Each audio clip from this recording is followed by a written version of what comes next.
Good day, guys. I have something kind of neat on this Churrasco Volto review. Let's read this together, shall we? Warning. Thrill Kill contains extremely graphic and violent scenes and subject matter. Terms and conditions. You must be at least 17 years old to view or play this game. You must not find images of adults engaged in violent acts to be offensive or objectionable. This game has been rated mature by the Urzebra. Now check this out at the bottom there, if you can make that out. You press X with square together, and it says, I agree to these terms and conditions and proceed at my own risk. And if you press circle, I could not in good conscience play this game. That's right, boys and girls. We'll be looking at Thrill Kill today. Originally slated to be released on the PS1 by Virgin Interactive. They were then bought out by EA, who got all high and mighty and decided this is too violent, we're not releasing it. A little bit of development history while we start this up. Originally, they wanted to make a Mesoamerican sports game. I don't know if you guys have ever seen like the Aztecs and those paintings are depicted as or the movie El Dorado even, where they're throwing a ball through a hoop that's set up on the wall, but not like a horizontal hoop, like a vertical hoop. It's pretty interesting stuff. So I went from there. They wanted to make that game, right? And they ended up with this. How? Well, one of the guys showed up with a bunch of S&M magazines and said, hey guys, we're going in a new direction. I've been on an all-night binge of Coke, and I want to make a game about this. And that's obviously what happened. And we got Thrill Kill. We're going to just go through the controversy first. Yeah, it was seen as super violent, super gory, and sexual in nature. There's a lot of BDSM elements, and violence, of course, and gore. There's a dude that attacks you with a severed leg that he constantly chews on. There's an imp, a little midget guy that's on stilts, and he's a sexual deviant. There's this tormentor guy that's a total masochist dude. Contortionist lady, like a dominatrix lady that moans a lot. We will not be picking her because her moans are just, I think, the only sound cue that's ever been recorded for her. It's kind of annoying. But let's check this out. The presentation was quite nice. So let's see if the rest of the game holds up. But the controversy is really worth the squeeze that will get you the juice that is Thrill Kill. All right. Memory card. Game data not found. No way. All right, arcade mode. So we have some basic modes: versus, team, practice, options, and arcade. Little known fact: this is up to 4 players on the multi-tap if you have one. Be kind of cool, maybe.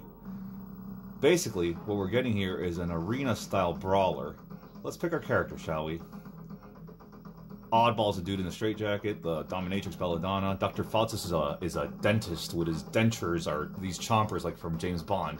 The imp is the aforementioned imp. You can change costumes too on these guys. It could be the guy from the YMCA there. It's kind of neat. Violet is the contortionist. Mammoth is this hideous monster thing that's actually really disturbing. I don't know what he is. Cletus is the hillbilly that eats a leg. Tormentor is the BDSM guy. Oddball.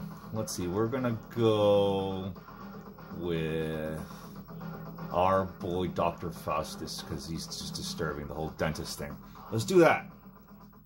Dr. Faustus. Oh, a little voice, Dr. Faustus. Who are we fighting? Cletus, Belladonna, and the Tormentor. Alright, so think of this as like a devilish Super Smash game, and you'll get an idea. Let's start off with graphics, sound, the overall presentation.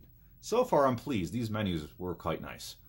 Let's go on to the actual gameplay that we'll be kicking off right now. Okay, here we go. You heard the moan from the aforementioned Belladonna. Alright, so immediately, for a PS1 game, this actually looks pretty solid. I'm not complaining at all here. The models are nicely detailed and pretty big. The sounds are crunchy and meaty, as what you would expect. And the music, it's barely existent. I don't know if you guys can hear it, but it's there. And it does the job as an edgy, edgelord type of deal that we're going for in this game. So, I am pleased with the presentation, graphics, and sound. I can't complain about any of that. Now, let's move on to controls. The controls are pretty neat. You use all your face buttons, triangle, square, X, and circle, to do different types of combos. And you can dash forward and back. They're all pretty responsive. There's also a block. I don't know how the heck it happens, but it does happen. The computer seems to pull it off a lot more than I do. Now, this factors into the frantic type of gameplay that we're getting here. You're basically hammering away on these face buttons. And you can also do throw moves, I forgot, which is like I'm going to do right there. Oh yeah, look at that. So, the frantic hammering on the buttons is very akin to like a Super Smash build up the meter type of deal. Because you don't really have a health meter. I don't know if you guys noticed. You have like a kill meter. And basically when it fills up, you go into this rage state where you insta-kill anyone in one hit. If they would just let me get close. I uppercutted that guy so hard, he hit the ceiling and exploded probably. And tightening my jaw there. So, you start off with a kill bonus if you win the round. Now, the only downer about that as far as gameplay goes is that, let's say the computer AI gets a kill meter. There is no real way to stop this. It's kind of like a brutal, horrific BDSM mixture of NFL Street meets Super Smash. Because if you in Super Smash, when you get a game breaker, all you can do is kind of hold on for dear life and maybe run away. Which is basically what you would have to do if the enemy happens to get a kill move. And this is the ultimate kill move when there's one opponent left. Let's see what Dr. Faustus will do to this hillbilly eating a leg here. Yeah, let's see.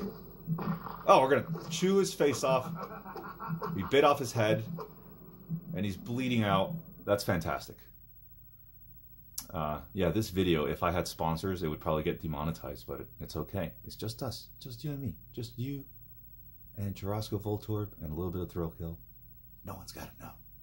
Anyways, I played through this at length before, and you basically go through a few of these arena matches until you fight the boss, who's like a devil monster thing, and she's a little OP, but totally beatable. I think I actually beat the game with Cletus once and got his story. There's little story segments, and they're pretty dark, kind of like a Twisted Metal type of thing.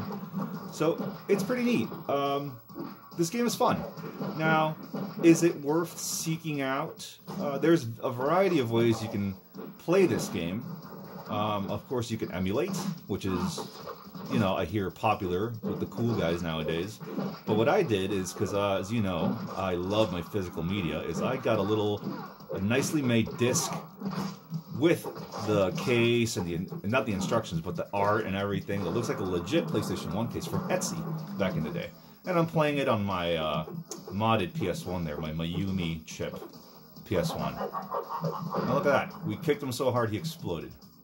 Dr. Faustus, you're a man of many talents. But is it worth seeking out? Worth the controversy? Just as an interesting part of video game history, I'd say yes. Kind of like Night Trap was berated back in the day for being way too violent. This was given the same treatment to the point that it only received an adults-only rating back in the day. Now, is it deserving of that? Maybe back then it was. This was back in the late 1990s. This could have been seen as something violent, but correct me if I'm wrong, ladies and gents. I believe that games like Manhunt and maybe even GTA, and I'm talking about like Vice City and the original Grand Theft Auto 3 on the PS2, were a little bit more violent and questionable than this. By today's standards, this is completely tame, and your kid probably watches way more violent stuff on a tablet in between Minecraft sessions. So, for the history, like I said, this is totally worth the squeeze to get the thrill kill juice. It's a fun time. I can only imagine playing with buddies. It's even better. So, yeah, if you like what you see, go ahead, seek out a copy. Or play it any way you can. I'm not endorsing any, you know, unlegit way to play this, even though I doubt there is a legit way to play it. But, yeah, seek it out. Not a bad time. It's not going to rock your socks. It's not going to change your life or anything like that. But I enjoy it, and it might be worth a little checkout for you. Anyways, guys, I hope you enjoyed my little review/history lesson on Thrill Kill, and I hope that I opened your horizons to a game that was notoriously canceled. It is one of the arguably most talked about games that was ever canceled. So anyways, guys, I'm going to leave Dr. Faustus to take out the hillbilly trash here, while you guys contemplate whatever you're doing with your life watching Thrill Kill reviews on YouTube. Anyways, I hope you enjoyed this review from Tarasco Voltorb. Until next time, I'll see you on the next video.